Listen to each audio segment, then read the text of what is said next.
Sabbontu Oromoo eenyu si wallaalee bareeddu saawweenaa qorfoo dubra baalee uumaan bareenni kee qophaa maaf naraasa halkayyoon gachiise dhufee natti tasaasa boontu daawwee siraar gindhiireef raayitu jaalala keessaniif dhiitee naan bariitu gololchaaf sinaanaa sanyii funyaan qabdu bareenni qubbeen kee yoo saawwan elmitu gobbaaf moddolaa bugaasaraa fi roobee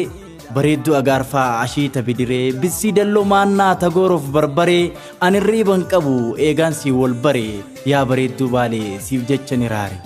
addeenyi ilkaan kee aannan sa'a caalti dubra hundaan adda mudhiidha qallatti aanaa daawwee qaachan bakka dhalootaati gurraadhaa moleedhaa dhaloota haadhaati nin bareedaa jettee nuuralee ni caalti looshni dubra baalee garaa nama raafti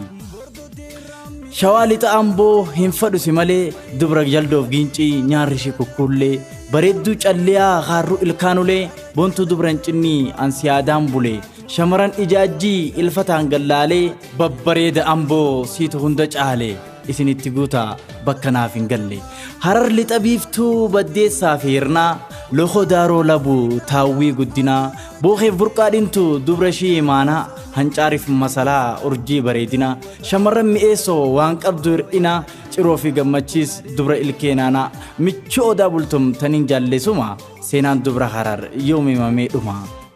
loosha harar bahaa bisii malkaa balloo calanqoof qullubbii magaallee baddannoo shaggee kurfaa callee garaan koo si malee qarsaaf watar goolaa gaaf tokko imalee mayyuu meettaa qobboo boontuutoo jaalallee shaggee dirree dawaa jaalatoo magaallee Dedargooroo guutuu girawaan dabalee halkanii fi guyyaa yaadaan if wallaalee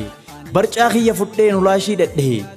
magaarajaa qabee ani sumaansee samaan ittiin beekaa jaalalaan dhamee hixaanne girgiraa mataadhaan nabee suutuma je'eetiin diinqarratti ol ba'e boraatii as fudhee ittiin ciqilfadhe buna fuutee dhofnaan takkaniin dhungadhe qalbiin gattaa'eetiin shiita diriirfadhe lulluuqi dammana buuqqadhe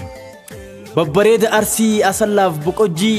loko itayyaati onnee namaan raafti shirkaa fi amminyaa shamarran roobeeti boontu suuddeef balee hogguu jaalatamti loosha shaashamannee gadaba haasaasaa nageelle fadaabbaa yaa bareeddu shaallaa halkuu sumaan yaada yaa bisii dodolaa garaan sin dagatu mee maaltu naa mala